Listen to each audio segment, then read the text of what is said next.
byadufasha numvise rwose twasangira. nta mwanya munini dufite ariko turagerageza kuyavugaho birambuye kugira ngo namwe umwuka wera agende ayabasobanurira mwese gahoro gahoro. Amagambo tugiye gusangira Twitter yayo iravuga ngo cyangwa intego yayo ivuga uburyo kumvira Imana bijya bituma tuyigiriraho umugisha. Kumvira Imana bituma tuyigiriraho umugisha. Mureke twese dufatanye gusoma mu Itangiriro ibice 12 turahera ku murongo wa mbere. Bitanyinshi turi bugende dusoma kandi numvise rwose ari ngombwa ko turasoma kugira ngo turusheho kugenda dusobanukirwa ijambo ry'Imana. Itangiriro ibice 12 turahera ku murongo wa mbere turasoma kugeza ku murongo wa 4. Haravuga ngo Uwiteka yohereza Aburahamu i Kanani. Uwiteka ategeka Aburahamu ati va mu gihugu cyanyu usige umuryango wanyu n'inzu ya so ujye mu gihugu nzakwereka. Nzaguhindura ubwoko bukomeye, nzaguha umugisha, nzogeza izina ryawe uzabe umugisha, kandi nzaha umugisha abakwifuriza umugisha, kandi uzakuvuma nzamuvuma, kandi muri wowe nimo imiryango yose yo mu isi izaherwa umugisha. Aburahamu aragenda nk'uko Uwiteka yamutegetse, Loti ajyana nawe. Ubwo yavaze i Harani, Aburahamu yari amaze imyaka 75 avutse. Haleluya. Izi nkuru za Aburahamu abenshi muri twe turazizi, tugenda tunazumva. Mbere yitwaga Aburahamu, ariko Uwiteka ngo aza kumubonekera aramubwira ati rero mva mu gihugu cya so uve mu muryango wawe uhaguruke ugende nzakwereka aho uzajya. Mu by'ukuri ntago byoroshye kuba wabwira umuntu. Noneho twanasomye wumvise ko igihe yahagurukaga yari afite imyaka 75. Mu by'ukuri yari umusaza, wavuga ko yari umusaza, ariko Uwiteka aramubwira ati wowe haguruka usige inzu ya so usige umuryango wawe njyewe nzakwereka aho uzajya. Aburahamu ngo arahaguruka we n'umugore we Sara, ariko ngo na Loti barajyana.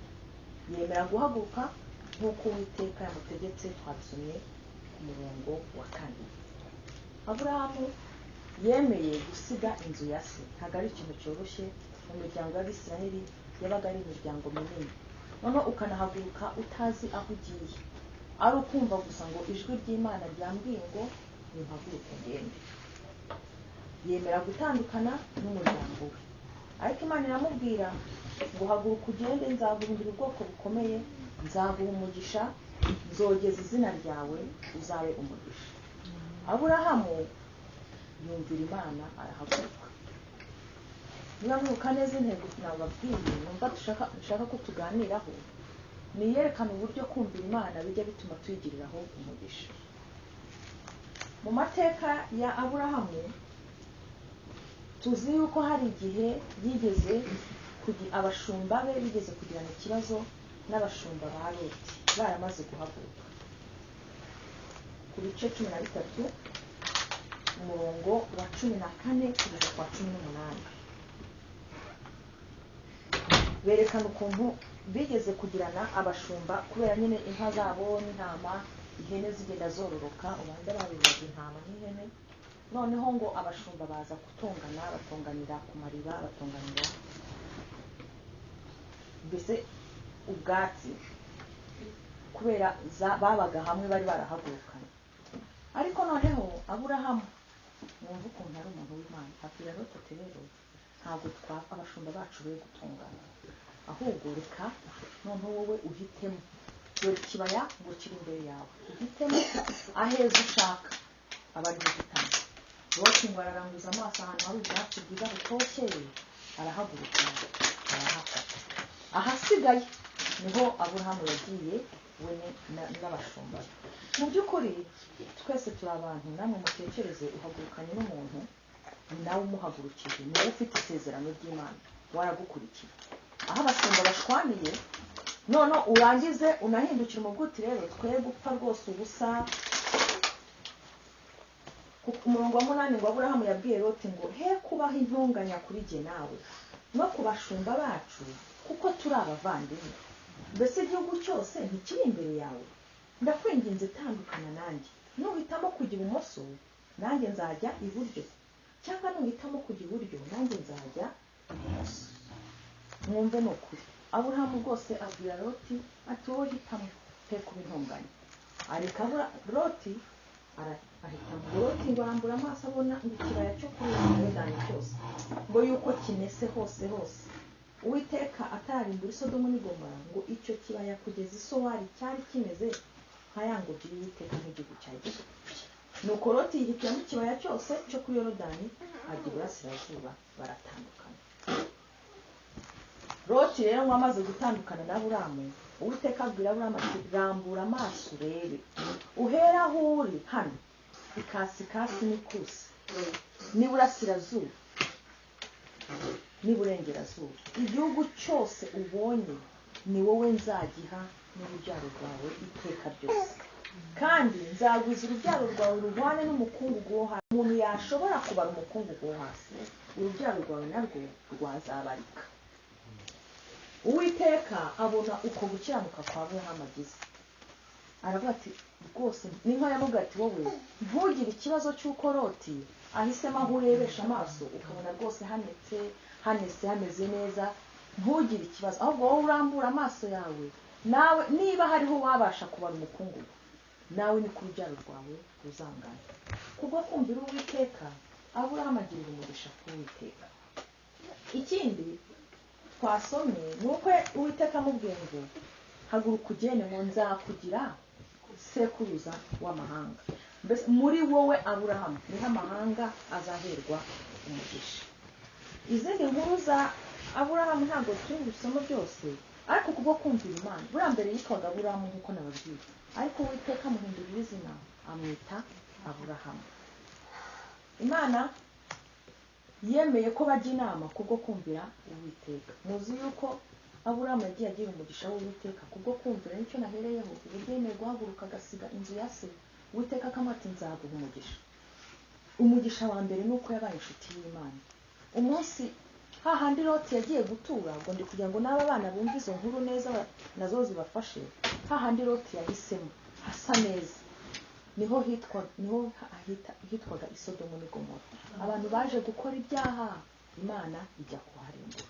Ariko kubera ukuntu Aburahamu yari yagiriye umugisha ku Uwiteka ari inshuti ye, ngo abamarayika Imana yari itumiye barabanza baca kwa Aburahamu ngo bamubwira gahunda bagiyemo. Ariko Aburahamu ngo abwira Uwiteka bati rwose, ubwo ni nkaho yabwiye abo bamarayika bati rwose Uwiteka koko hari ahantu harimbura, basi nuhabona abakiranutsi 50 uzaharimbura.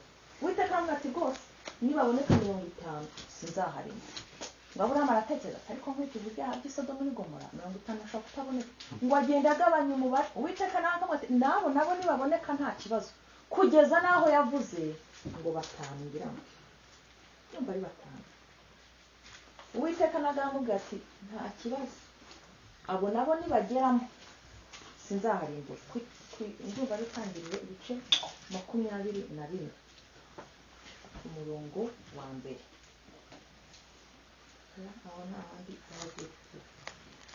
Uwiteka ngo aramubwira ati nabo nibaboneka. Ariko ikintu cyari gitangaje ni uko bagezeyo abo ngabo nabo Uwiteka arababura.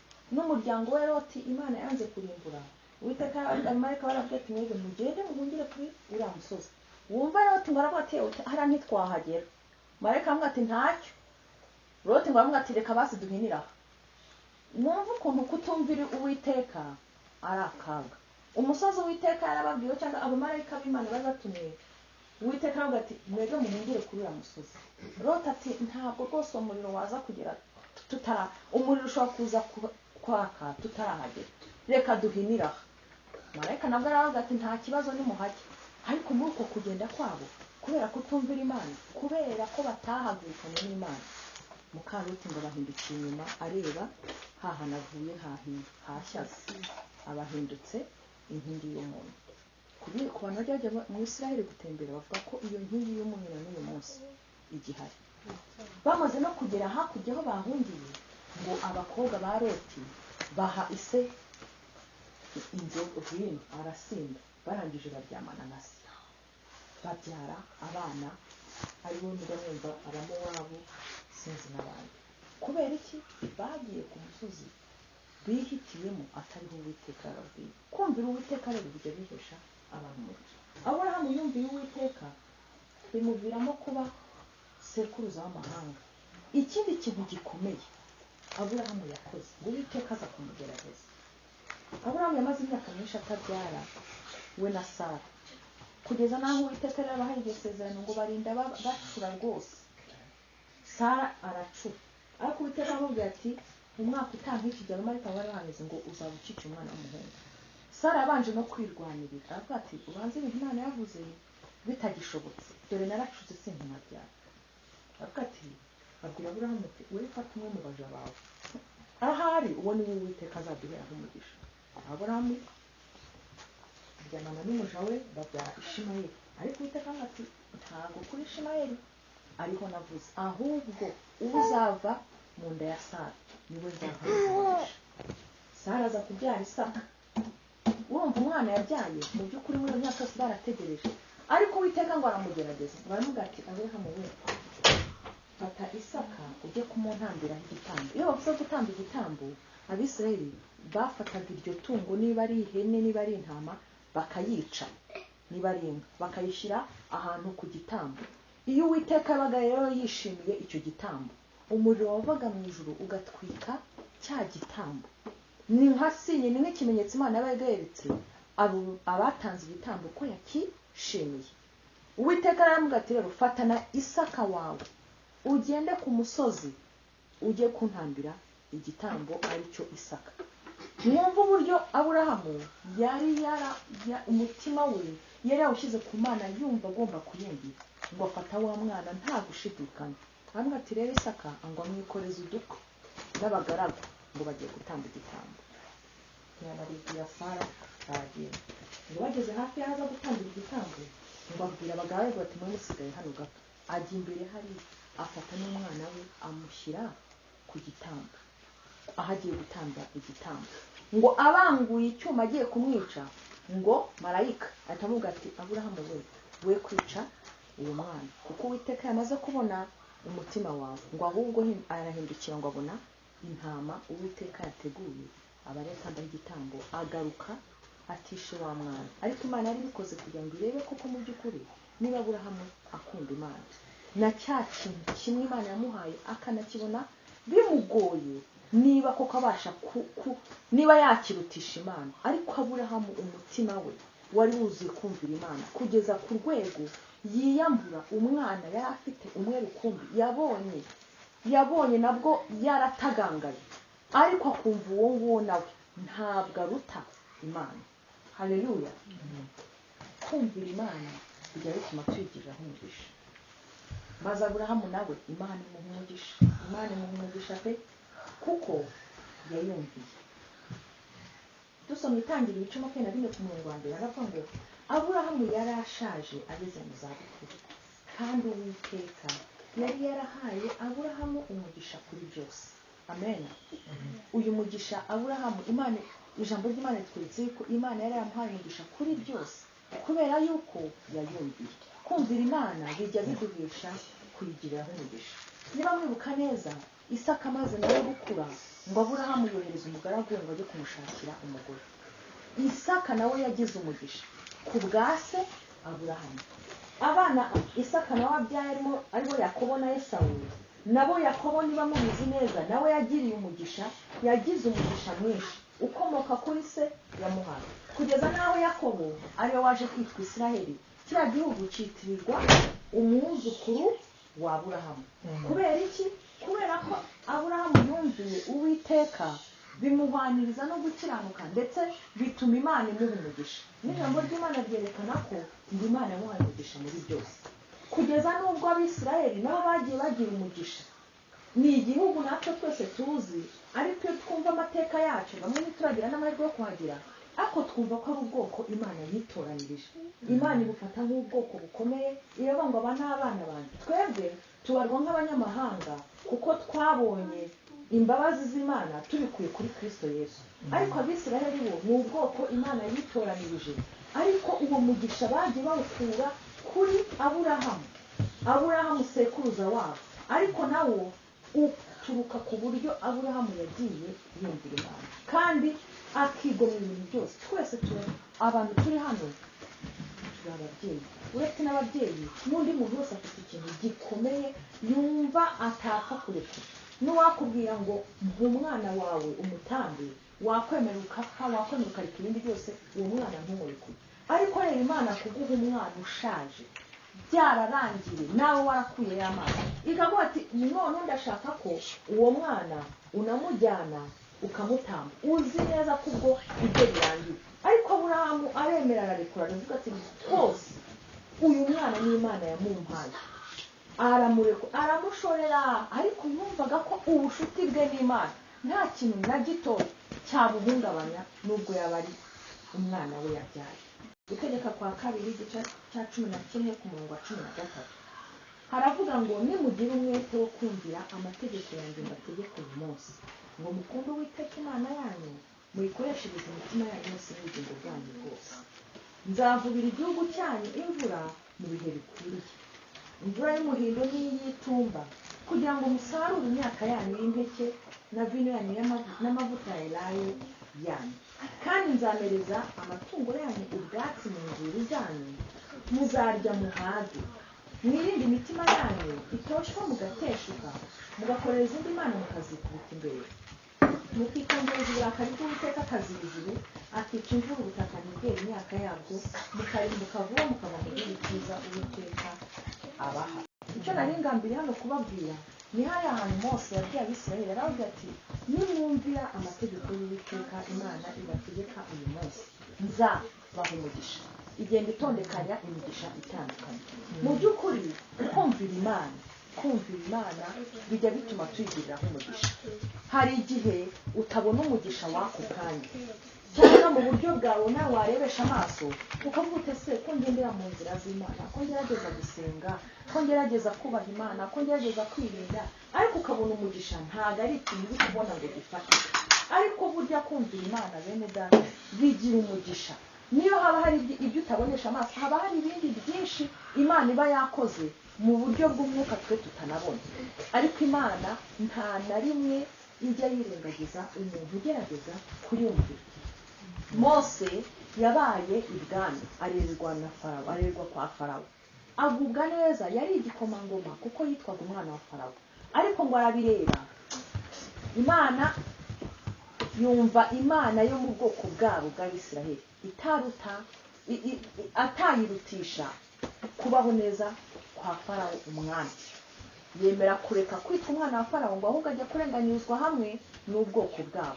Ariko niba mwibuka neza amateka ya Mose yagendanye n'Imana, bajya banavuga ko ngo mu bantu bakoranye n'Imana igihe kirekire Mose ari mu bantu, kubera kumvira Imana igenda ibana nawe.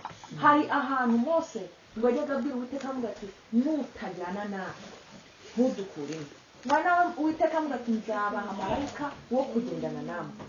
Ngo Mose arabatoye amana, njye ntabwo nzahaguruka, ntabwo tuzajyana na marayika, wowe ubwawe uzaze tujyane. Kuko kumvira Uwiteka ngo avuga ati rwose nzajyana namwe mbaruhure. Haleluya. Uwiteka ajyana na Mose, agenda amukoresha imirimo n'ibitangaza mu nzira yo mu butayu. Uwiteka abana nawe. Niba munibuka neza, nubwo atageze Kanani, ngo kubera ukuntu yagiye acika intege ayoboye Abisiraheli akitwara nabi, ngo ariko Uwiteka kuko ari mwiza kandi yabonye uburyo Mose yagiye amwumvira, wamuhagarika hakurya ngo ahitegeye, ngo amwereke icyo gihugu, baravuga ati dore ngikiriya icyo nzaha abantu banjye. Mu by'ukuri Uwiteka yaramunejeje. Hari naho ngo Mose yavuze ati Uwiteka njyewe nibereka, ngo Uwiteka amuga ati nta muntu uri mbona ngo abeho. Ariko Mose ngo kubera ukuntu yari yarumviye Imana, ari inshuti y'Imana, Imana yavuga ati cyakoze hariho ahantu bugufi bwanjye, wowe uzahagarare nzakuyereka. Uwiteka ngo aramwiyereka, Mose aranyurwa. Hari naho muzi neza, hari naho yagiye na mbere agihaguruka igiye kumutuma, ngo Mose aramutima ko ndedemanga bite bizagenda gute. Ngo Uwiteka amuga ati ni sijye waremye indimi, genda nzaguha Aroni murumuna wawe baravukanaga azakubera urumi uvuga. Mose agendana n'Imana, Imana yagiye imukorera ibintu kugeza ku rwego ubona ko bari bafitanye ubushuti. Yajyaga asaba Imana ikintu kubera uburyo yagiye yumvira Imana, Imana ikakimukorera. Haleluya. Icyo yishatse kubabwira natwe tukirebereho ni uko kugendana n'Imana, kumvira Imana bijya bituma tuyigiriraho umugisha. Kuri iki gice cya 11 ku murongo wa 27 hari aho avuga ngo uwo mugisha muzawuhabwa nimwitondera amategeko y'Uwiteka Imana yanyu bategeka uyu munsi. Haleluya. Amategeko y'Imana cyangwa kumvira Imana twe turi kuvuga ni iri jambo ry'Imana. Ijambo ry'Imana rikuyemo ibintu byinshi. Tuzi iby'Imana yagiye ivuga ngo ntimugakore iki ntimugakore iki. Tuzi yuko Imana yanga ibyaha urunuka. Tuzi yuko hari amategeko 10 Imana yagiye itanga, kandi uretse n'ayo mategeko 10 hariho n'ibindi byinshi ijambo ry'Imana ritegeka gukora. Ariko ijambo ry'Imana riravuga ngo nituyumvira uwo mugisha natwe tuzawuhabwa. Haleluya. Ibi twavuze ni ibya Aburahamu, tutanga n'ingero kuri Mose. Hari abandi benshi tuzi bagiye bakorera Imana cyangwa bagiye bumvira Imana, Imana ikazahiraho umugisha. Muzi uburyo Dawidi yagendanye n'Imana kubera umutima we waramenekeye imbere y'Imana. Yumvaga ubuzima bwe bwose ari mu maboko y'Imana, nta kintu na kimwe ashobora gukora kubwe. Uwiteka anje nawe agiye kumuha umugisha amuga ati imbabazi zanjye zizaguhora. Haleluya. Umugisha ntabwo ari hari igihe umugisha utaba ibintu bifatika birebeshwa amaso y'umubiri ngo uvuge ngo mfite amazu, mfite amamodoka, mfite ibyo nifuza byose, ariko ukajya kubona ukabona Imana iguhaye ikintu cyitwa ubutunzi bwitwa amahoro. Haleluya. Imana ikaguha amahoro, Imana ikakurinda indwara, Imana ikakurindira abana, Imana ikakurindira imiryango. Iyo yose ni package y'umugisha. Amen. Imana ikaguha ubugingo. Reka mbabwire, hari abantu benshi bifuza gukizwa bikabananira kandi atari uko batabifitiye inyota. Umuntu akavuga ati ngiye numva nshaka kureka inzoga kugira ngo azayishobore, bikaba ibibazo. Mujya mubona ukuntu hano umuntu avuga biriya bintu byo gukwitinda kureka kunywa itabi. Haba hari ubufasha bukomeye biteguye kubafasha kugira ngo barebe ko umuntu uza ati ngiye kurireka, ariko ugasanga byarabananiye. Nubona ubasha gusenga, nubona ufite inyota yo gushaka Imana, muzi kubona wari umugisha. Uwo ni umugisha. Niba kumvira Imana bituma tuyigiriraho umugisha no kuba ihora iduhozaho amaso, ukabona ubugingo bwawe ntiburundutse ngo Satani akwibe, ukabona uratwaye mu modoka uragiye uragarutse Satani nta kunya. Muzi yuko habaho n'imfumbi zo gukenyuka, abantu bagapfa bakenyutse, abantu bagapfa imfumbi zibabaje, cyangwa ukabona ubuzima bwacu buri mu bibazo. Iyo kuba nta nduru zivugira iwacu ni umugisha, kandi n'umugisha Imana ibiduha. Kuba abana bacu badahora mu bitaro, kuba umuntu abyuka ukumva amatwi yawe aracyari mazima, ugakora ukabona amaboko yawe ni mazima, ukabona ibirenge byawe ni bizima, uwo nawo ni umugisha twadukwiye ku Mana. Kandi umugisha Imana itanga ngo ntabwo ubamo umubabaro. Kandi kumvira Uwiteka ntabwo ari ibintu dukora mu mutwe handi. Iri jambo ry'Imana ryuzuyemo amabwiriza Imana idusaba, kandi ajyanye n'ubuzima ubwo ari bwo bwose, situasiyo yose twahura nayo. Iri jambo ry'Imana ribitse ibintu byose.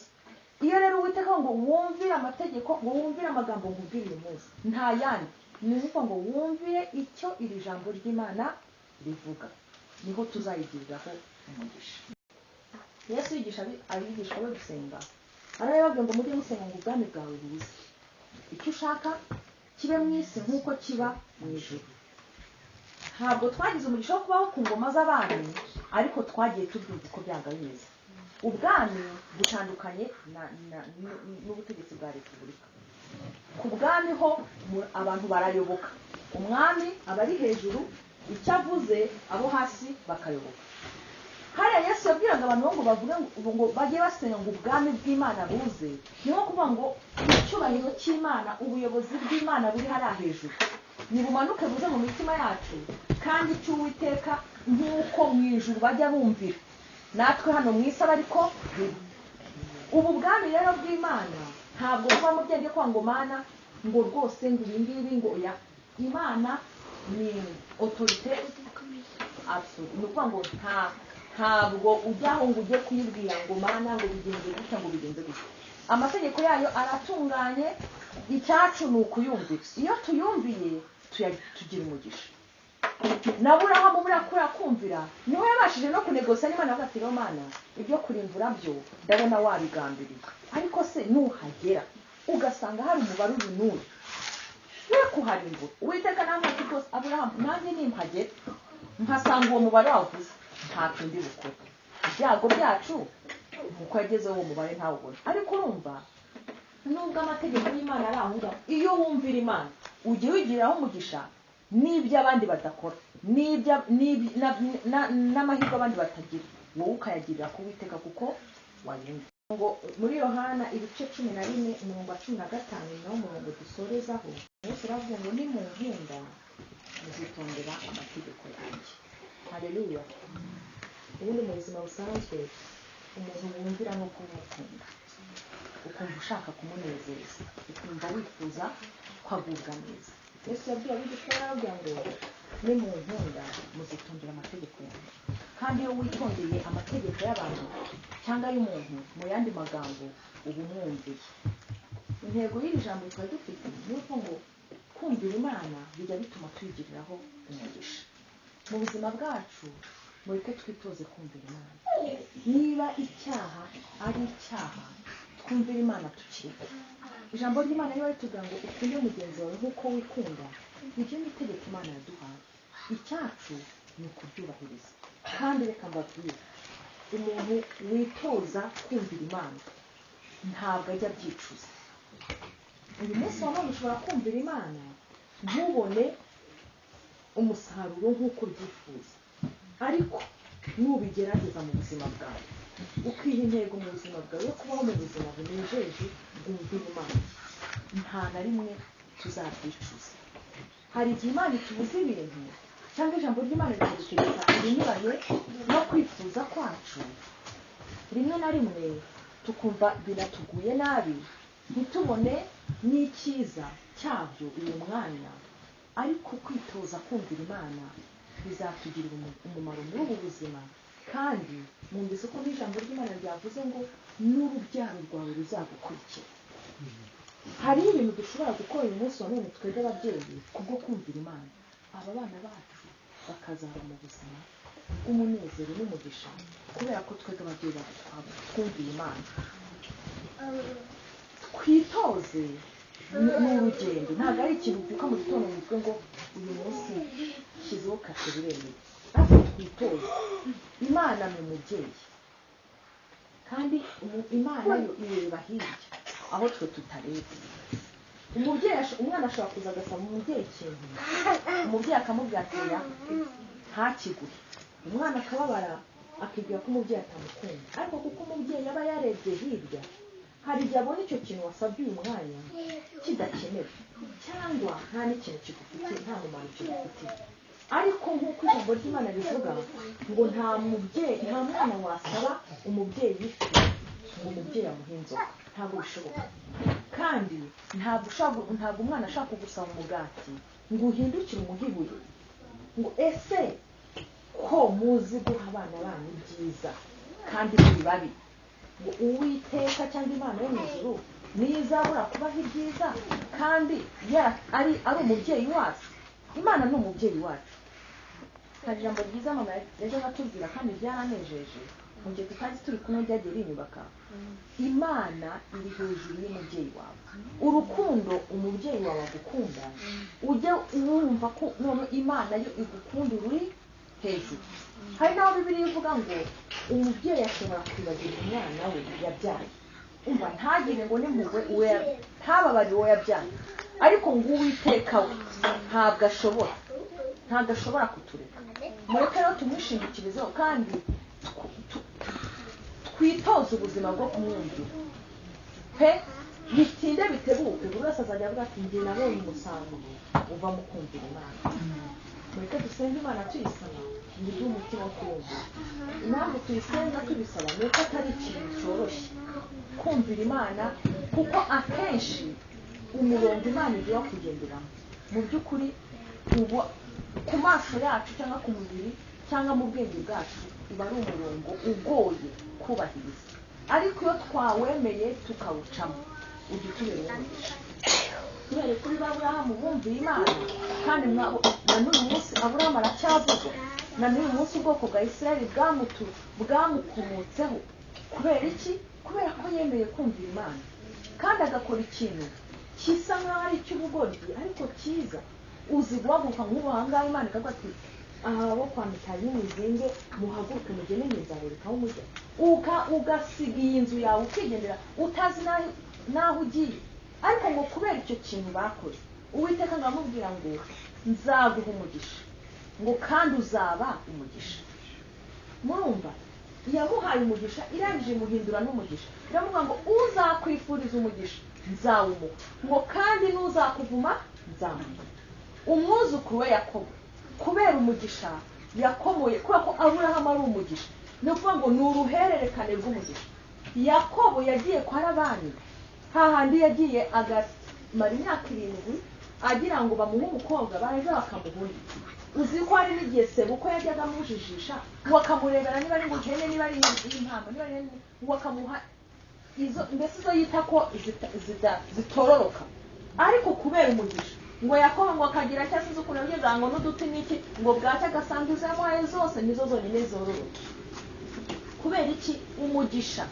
kandi rero natwe turabo mu rubyaro rwa Aburahamu, mu buryo bw'umwuka turabo mu rubyaro rwa Aburahamu. iriya migisha Imana yavuze izamuha natwe turiho, ariko twitoze kuyumvira kandi tuzabona umugisha uruta, kuko twebwe turi noneho no ku ngoma ya Kristo. Haleluya!